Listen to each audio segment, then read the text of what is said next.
Hello दोस्तों, मैं हूं इस समय अयोध्या में और मेरे पीछे आप देख पा रहे होंगे ये है लता मंगेशकर चौक। इस वीडियो में मैं आपको बताऊंगा कि कैसे आप अयोध्या पहुंच सकते हैं और यहां पर कौन कौन से धार्मिक स्थलों को आप देख सकते हैं। इस वीडियो में मैं आपको पूरे टूर की जानकारी दूंगा, तो वीडियो को एंड तक जरूर देखें। चलिए आइए घूमिए मेरे साथ अयोध्या। जय श्री राम। बोल सियापति रामचंद्र की जय। अयोध्या का ये सफ़र मैंने ट्रेन से शुरू किया था। आपको कई बड़े शहरों से सीधी ट्रेनें मिल जाएंगी जो कि आपको अयोध्या धाम जंक्शन रेलवे स्टेशन तक पहुंचा देंगी।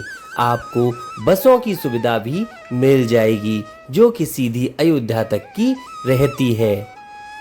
भगवान श्री राम के मंदिर की सुंदर चित्रकारी आपको रेलवे स्टेशन की दीवारों पर ही दिख जाएगी।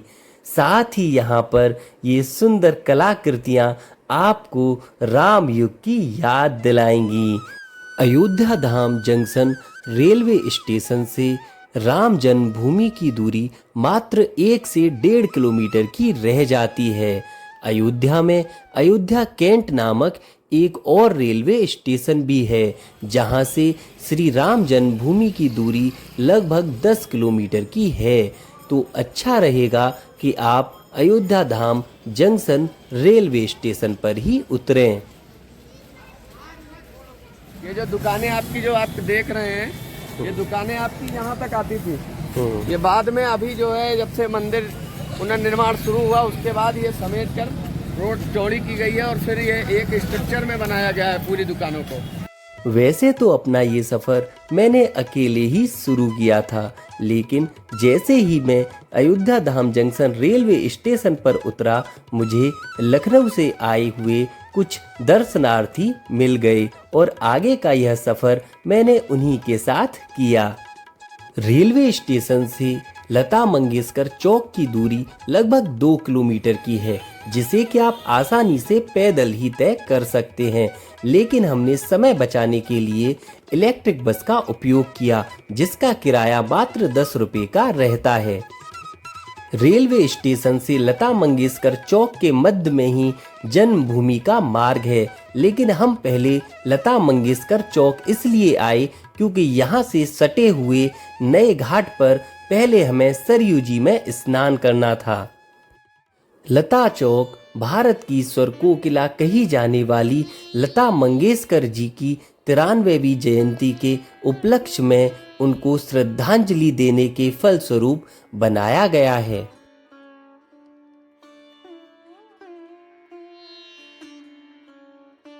बोल सियापति रामचंद्र की जय। यह वही नदी है जहाँ पर भगवान श्री राम ने समाधि लेकर अपनी लीलाओं को समाप्त किया था।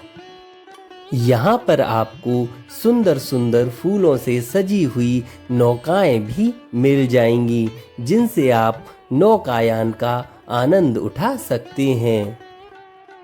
इसके बाद फिर हम पहुंच गए राम की पैड़ी पर। जो दीपदान का कार्यक्रम हुआ दीपोत्सव का, वो इसी घाटों पर हुआ है आपके। और जो आप वो बता रहे हैं फव्वारे मतलब फाउंटेन टाइप में, वो इस पुल के जो दिख रहा है आपको, इस पुल के आगे वाले पुल से आते हैं। ये आपको ये जो नया घाट है यहाँ से नदी मोड़ कर बनाया गया है। मतलब ये आर्टिफिशियल नदी है ना? आर्टिफिशियल नदी बनाई गई है, बाकी नेचुरल नदी आप लोगों ने वहाँ जो है नए घाट के दर्शन करेंगे। ये इसको कहते हैं राम की पैड़ी। अच्छा, ये राम की पैड़ी है। हाँ, इस पे आप कई सारे घाट पाएंगे। घाट क्रमांक लिखे हुए हैं आपके 19, 20, 18 ऐसे कई सारे लिखे हुए हैं, आपको मिलेंगे। लता मंगेशकर चौक से राम की पैड़ी की दूरी मात्र 100 मीटर की है। राम की पैड़ी पर लगी इन सोलर लाइटों से रात के समय काफी अद्भुत नज़ारे देखने को मिलते हैं। साथ ही इस राम की पैड़ी की खूबसूरती देखते ही बनती है।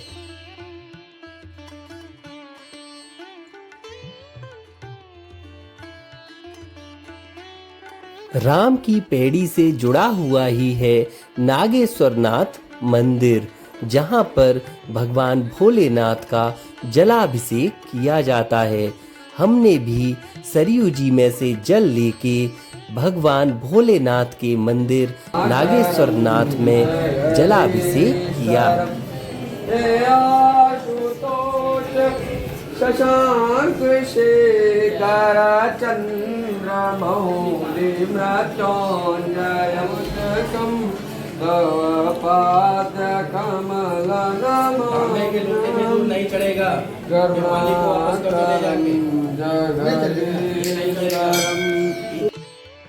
भगवान भोलेनाथ का जलाभिषेक करने के बाद फिर हम राम की पैड़ी पर एक और अद्भुत नज़ारे को देखने के लिए आ गए। जी हाँ, यहाँ पर सरयू जी का जल प्रवाह कुछ इस तरह का है जैसे कि मानो एक प्राकृतिक झरना हो।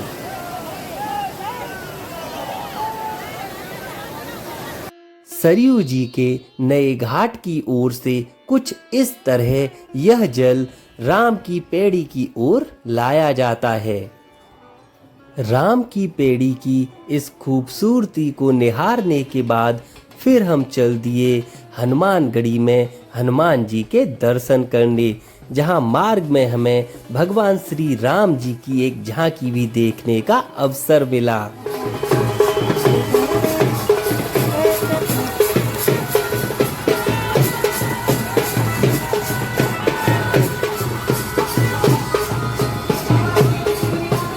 हनुमानगढ़ी लता मंगेशकर चौक से स्टेशन की ओर आने वाले मार्ग पर ही स्थित है, जिसकी लता मंगेशकर चौक से दूरी लगभग 1 किलोमीटर की है। ऐसा बताया जाता है कि हनुमानगढ़ी अयोध्या का सबसे ऊंचा स्थान है और यहीं पर बैठकर हनुमान जी पूरी अयोध्या पर निगरानी रखा करते थे। हनुमानगढ़ी पर आने वाले भक्तों की संख्या अत्यधिक होती है। साथ ही यहाँ का मार्ग भी सकरा है और सीढ़ियाँ हैं। आप कोशिश करें कि बुजुर्ग और बच्चे यहाँ पर सावधानी से ही आएं। यही है हनुमानगढ़ी में स्थापित हनुमान जी की मूर्ति।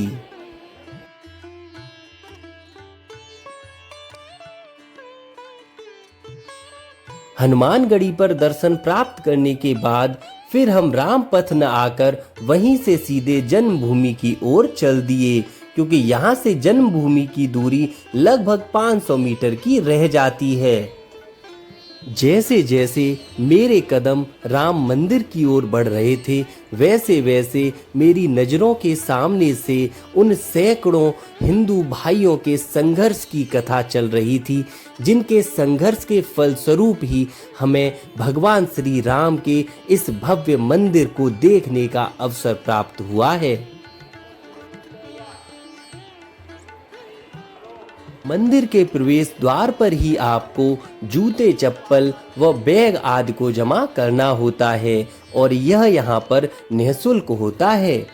चमड़े की बेल्ट या फोन इत्यादि कोई भी इलेक्ट्रॉनिक सामान आप साथ नहीं लेकर जा सकते। तो अभी हम राम जन्मभूमि में दर्शन कर आ चुके हैं और कैसा रहा हमारा अनुभव, ये बताइए कैसा रहा अनुभव। राम जन्मभूमि में जो दर्शन है वो बहुत ही सुलभ है। पहले द्वार पे जब चेकिंग होती है वहाँ पे थोड़ा भीड़ लगती है, लेकिन जब उसके आगे हम बढ़ते हैं कितनी भी भीड़ हो, व्यवस्था बहुत अच्छी है सरकार की, जिस वजह से सभी को सुलभ दर्शन हो जाते हैं। और इस दर्शन के माध्यम से लोगों को ये पता चल जाता है कि इस क्षेत्र को देखकर कि यहाँ कितना संघर्ष हुआ है, क्या इतिहास रहा है और क्या यहाँ अब भविष्य बनने वाला है। यहाँ पे हम ये कह सकते हैं कि राम मंदिर हमारे देश के लिए, हमारे लोगों के लिए और खासकर हिंदू समाज के लिए बहुत ही बड़ी जीत है और इस जीत के लिए हम बहुत गौरवान्वित हैं। क्यों भाई? 2 से 2.5 लाख लोग दर्शन यहाँ पे प्रतिदिन 2 से 2.5 लाख लोग प्रतिदिन दर्शन करने के लिए आ रहे हैं और बड़ी ही आसानी से वो दर्शन प्राप्त कर ले रहे हैं। प्रथम दिवस हमने जब उद्घाटन आम लोगों के लिए मंदिर खोला गया था, प्रथम दिवस में हमने विश्व रिकॉर्ड तोड़ा था। जितने लोग एक साथ कभी मक्का, मदीना या इंग्लैंड के सबसे बड़े कैथोलिक चर्च में नहीं गए हैं, उतने उनसे करीब 5 से 10 गुना ज़्यादा लोग एक साथ राम मंदिर दर्शन के लिए आए थे, जिस दिन हमने विश्व रिकॉर्ड तोड़ दिया था। और आज भी 3 से 4 लाख लोग प्रतिदिन दर्शन करते हैं, और ये हमारा सौभाग्य है कि हिंदू समाज के लिए बहुत बड़ी जीत है कि ये राम मंदिर आज यहाँ खड़ा है, वरना कभी राम भगवान यहीं टेंट में बैठते थे, जो देखकर बहुत दुख होता था। आज उतनी ही खुशी है, उससे ज़्यादा ही खुशी है। जो बोलो भाई, जय श्री राम, जय श्री राम। यह भगवान श्री राम जी का आशीर्वाद ही था कि इतनी सुगमता से मुझे उनके दर्शन प्राप्त हो गए। भगवान श्री राम के दर्शन करने के लिए आपको किसी भी प्रकार के कोई रजिस्ट्रेशन की जरूरत नहीं होती, लेकिन यदि आप फिर भी ये चाहते हैं कि आपको भीड़ का सामना ना करना पड़े, तब आप भगवान श्री राम के जन्मभूमि तीर्थ क्षेत्र की वेबसाइट पर जाकर रिजर्व योर पासेस पर क्लिक करके अपने सुगम पास को बुक कर सकते हैं। क्लिक करते ही आपके सामने यह पेज ओपन होगा, जिसमें आप फ्री सुगम दर्शन क्लिक करेंगे और आपके सामने लॉगिन का ऑप्शन आएगा, जिसमें आप मोबाइल नंबर डालकर OTP प्राप्त करेंगे और इसी OTP को डालने के बाद आप लॉगिन कर सकते हैं। ये सुगम दर्शन के पास लिमिटेड होते हैं और यह आपकी दर्शन तिथि से 2 दिन पहले रात्रि 12 बजे ही ओपन होते हैं। इस पास के साथ आपको भीड़ से अलग हटकर अलग पंक्ति में दर्शन करने का लाभ मिल जाता है। यदि आप 15 तारीख को दर्शन प्राप्त करना चाहते हैं तो आपको 13 तारीख की रात्रि 12 बजे को पासेस बुक करने होंगे। 2-2 घंटे के टाइम स्लॉट पर आपको 150 पासेस मिल जाएंगे। क्योंकि यह कम पासेस होते हैं और दर्शनार्थी ज़्यादा होते हैं, तो ये बहुत जल्दी ही फिल हो जाते हैं। यदि आप यह ना भी बुक कर पाएं, तब भी आप आसानी से दर्शन प्राप्त कर सकते हैं। बाकी दर्शन से संबंधित अन्य किसी जानकारी के लिए आप कमेंट बॉक्स में पूछ सकते हैं। साथ ही कमेंट बॉक्स में जय श्री राम लिखना ना भूलें। राम मंदिर से लगभग 500 मीटर की दूरी पर स्थित है अमावा राम मंदिर, जिसे कि राम रसोई के रूप में जाना जाता है और यहाँ पर भक्त जनों के लिए निःशुल्क भोजन की सुविधा उपलब्ध कराई जाती है, जो कि दोपहर में और रात्रि के समय उपलब्ध रहती है। इसके लिए आप यहाँ काउंटर से पर्ची लेकर और उसमें अपना आधार कार्ड नंबर लिखकर, साथ ही साथ में आए हुए दर्शनार्थियों की संख्या लिखकर भोजन प्राप्त कर सकते हैं। यह भगवान राम की महिमा ही है कि यहाँ पर इतने श्रद्धालु निःशुल्क भोजन प्राप्त कर पाते हैं।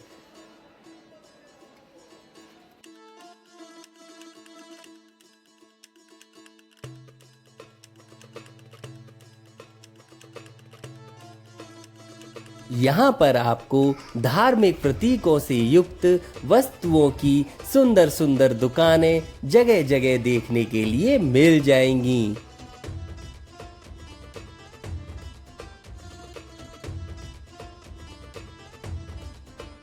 अमावा मंदिर से 200 मीटर की दूरी पर स्थित यह है दशरथ महल।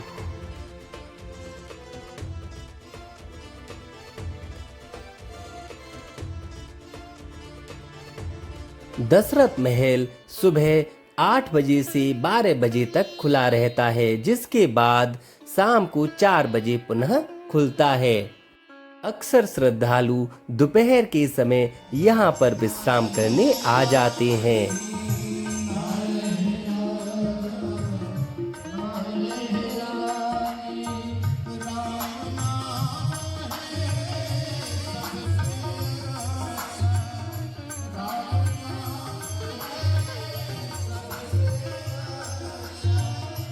अक्सर यहाँ पर भगवान राम की कथा व कीर्तन चलते रहते हैं।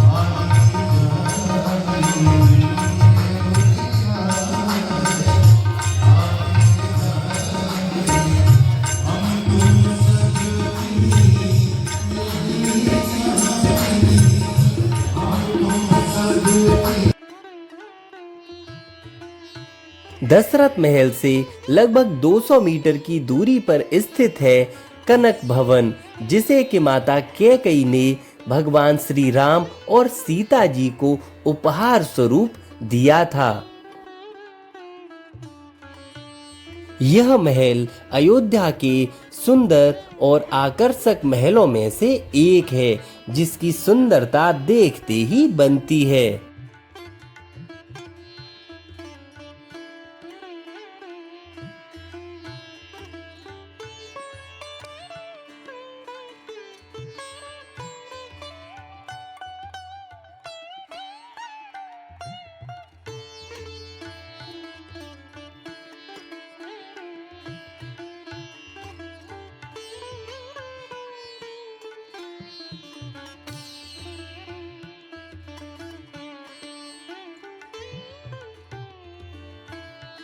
कनक भवन सुबह 7 बजे से 11:30 बजे तक खुला रहता है और इसके बाद पुनः 4 बजे शाम को खुलता है।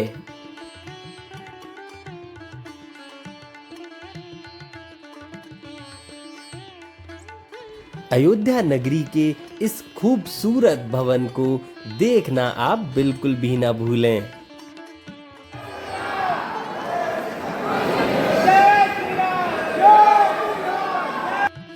कनक भवन में भगवान राम और मां सीता जी की मूर्ति विराजमान है।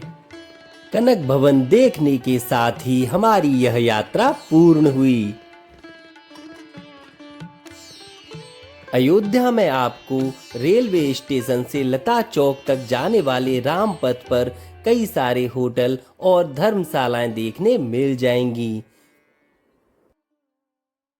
चलिए अब बात करते हैं कि अयोध्या की इस यात्रा में कुल कितना खर्चा आ सकता है। मैं मान के चलता हूं कि आप 2 लोग हैं और अपनी यात्रा दिल्ली से शुरू करते हैं, तब आपका नॉर्मल ट्रांसपोर्ट का खर्चा लगभग 1000 रुपये पर पर्सन रह सकता है। साथ ही यहाँ पर खाने पीने का खर्चा लगभग 200 से 300 रुपये के बीच में रहेगा। इसके साथ ही अगर आप यहाँ पर स्टे करना चाहते हैं तो यहाँ पर आपको नॉर्मली रूम 1000 से 1500 रुपये तक में मिल जाएंगे। साथ ही एसी रूम लगभग 1500 से 2000 रुपये में मिलेगा। तो यदि आप नॉर्मल रूम लेते हैं तो यह शेयरिंग में आपको 500 रुपये का पड़ सकता है। साथ ही आपके नॉर्मल किराए के व अन्य खर्चे में 300 रुपये तक मान लेता हूँ। इस तरह से आपकी अयोध्या की पूर्ण यात्रा का खर्चा लगभग 2000 रुपये तक रह सकता है। वैसे आप अयोध्या की यह यात्रा 1 दिन में ही पूर्ण कर सकते हैं, लेकिन फिर भी अगर आप होटल लेना चाहें तो आप होटल लेकर स्टे भी कर सकते हैं। उम्मीद है कि यह वीडियो आपको जरूर पसंद आई होगी, तो कमेंट में जय श्री राम लिखकर चैनल को सब्सक्राइब जरूर करें।